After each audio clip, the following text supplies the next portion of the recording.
Bismillahirrahmanirrahim. Assalamualaikum warahmatullahi wabarakatuh. Nama saya Bagus Dwi Cahya Nugraha, nomor induk mahasiswa 20.024.195. Di sini saya akan menjelaskan tentang perjanjian internasional. Yang pertama itu peristilahan dan ruang lingkup perjanjian internasional. Ruang lingkup perjanjian internasional merupakan dasar pembentukan dari sebagian besar hukum internasional modern. Perjanjian internasional dibentuk untuk memenuhi kebutuhan mendasar negara-negara untuk mengatur dengan persetujuan bersama masalah yang menjadi perhatian bersama dan dengan demikian membawa stabilitas dalam hubungan timbal balik antara negara yang bersangkutan. Sebagai instrumen untuk memastikan stabilitas dan ketertiban dalam hubungan internasional tersebut, perjanjian internasional adalah salah satu elemen terpenting dari perdamaian dan keamanan internasional. Inilah sebabnya sejak awal sejarah hukum internasional, perjanjian selalu menjadi sumber utama hubungan hukum antar entitas yang sekarang dikenal sebagai negara tersebut. Pembukuan Vienna Convention on the Law on Treaties 1969 sendiri menekankan peran mendasar dari perjanjian internasional dalam sejarah hubungan internasional, dan khususnya pentingnya perjanjian untuk mengembangkan kerjasama damai antar negara.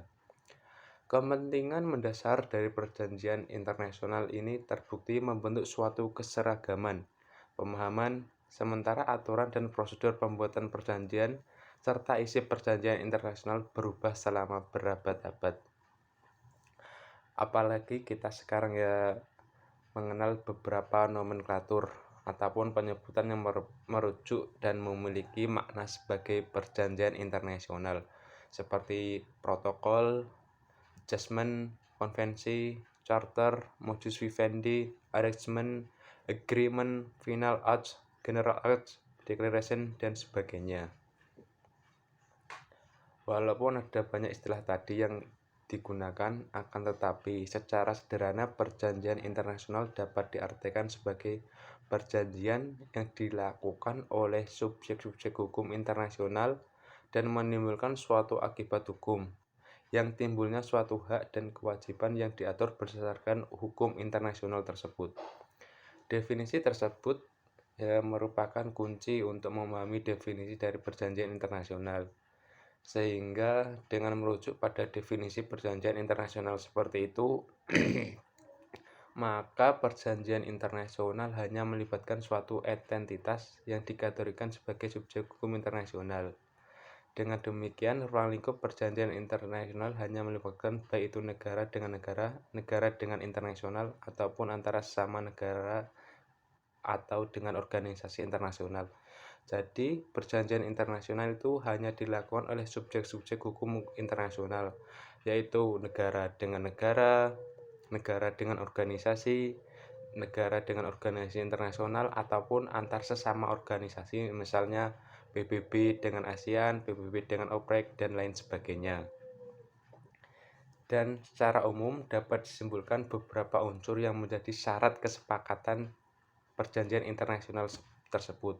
Unsur-unsurnya yaitu sebagai berikut.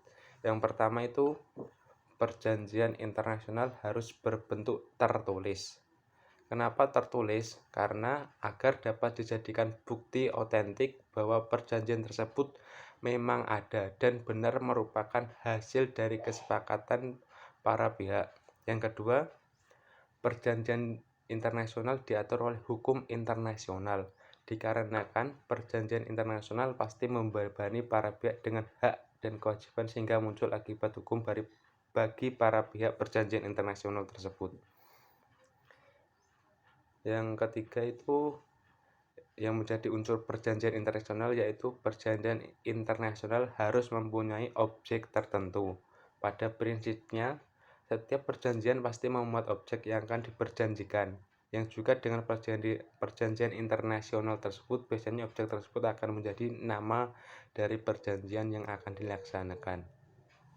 Yang kedua itu Pembahasan yang selanjutnya mengenai sumber hukum perjanjian internasional.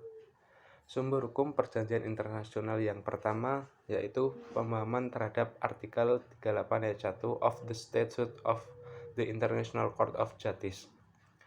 Sumber hukum internasional the Source of International Law diatur dalam pasal 38 ayat 1 Statuta Mahkamah Internasional. Ketentuan tersebut menentukan bahwa mahkamah yang mengemban fungsi utama untuk memutus setiap perkara yang diajukan kepadanya harus memutus perkara berdasarkan hukum internasional tersebut. Sumber hukum perjanjian internasional yang kedua adalah Vienna Convention of the Law of Treaties 1969. Vienna Convention of the Law of Treaties yang ditandatangani pada tanggal 23 Mei 1969 yang selanjutnya mengatur terkait ketentuan pembuatan perjanjian internasional. Pada konvensi inilah terdapat pengaturan hukum baik materi hukum maupun praktik dalam membuat, melaksanakan hingga membatalkan perjanjian internasional tersebut. Sumber hukum yang selanjutnya itu the Vienna Convention of the Law of Treaties between States and International Organization or between International Organization of 1986. Sumber hukum ini atau disebut dengan bahasa Indonesia Konvensi Wina tentang perjanjian antara negara dengan organisasi internasional atau negara sama organisasi internasional tahun 1986 merupakan salah satu instrumen hukum internasional yang penting bagi masyarakat internasional. Sumber hukum ini memiliki fungsi sebagai salah satu sumber hukum internasional modern.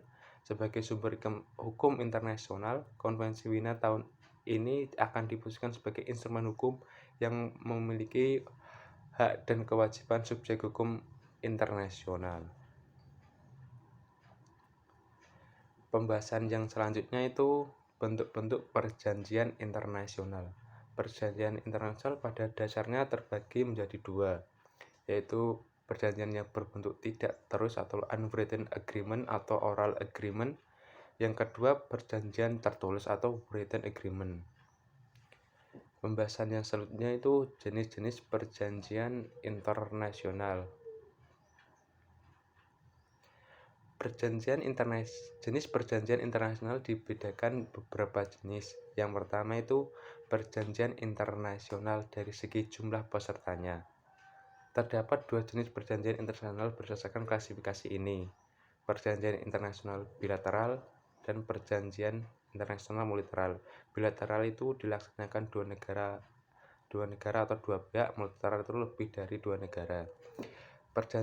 Jenis perjanjian internasional yang kedua itu perjanjian internasional berdasarkan kesempatan yang diberikan untuk menjadi negara pihak terhadap perjanjian internasional berdasarkan kesempatan yang diberikan untuk menjadi negara. Dalam perjanjian ini itu terdapat perjanjian internasional tertutup dan perjanjian internasional terbuka. Perjanjian internasional khusus atau tertutup itu merupakan perjanjian yang hanya mengatur kepentingan para pihak yang bersangkutan. Yang ketiga itu perjanjian internasional dari segi kaidah hukum.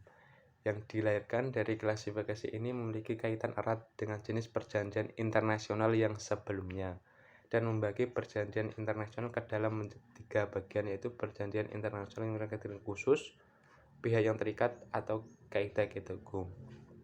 Yang selanjutnya itu perjanjian internasional berdasarkan substansi hukum yang dikandungnya secara garis besar.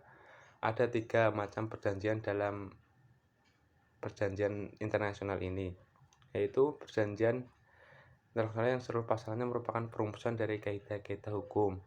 Yang terakhir itu perjanjian internasional berdasarkan prakarsa perjanjian internasional sudah pasti lahir atas kebutuhan untuk mengatur subjek yang dihadapi secara bersama-sama oleh para pihak yang berkepentingan. Sekian.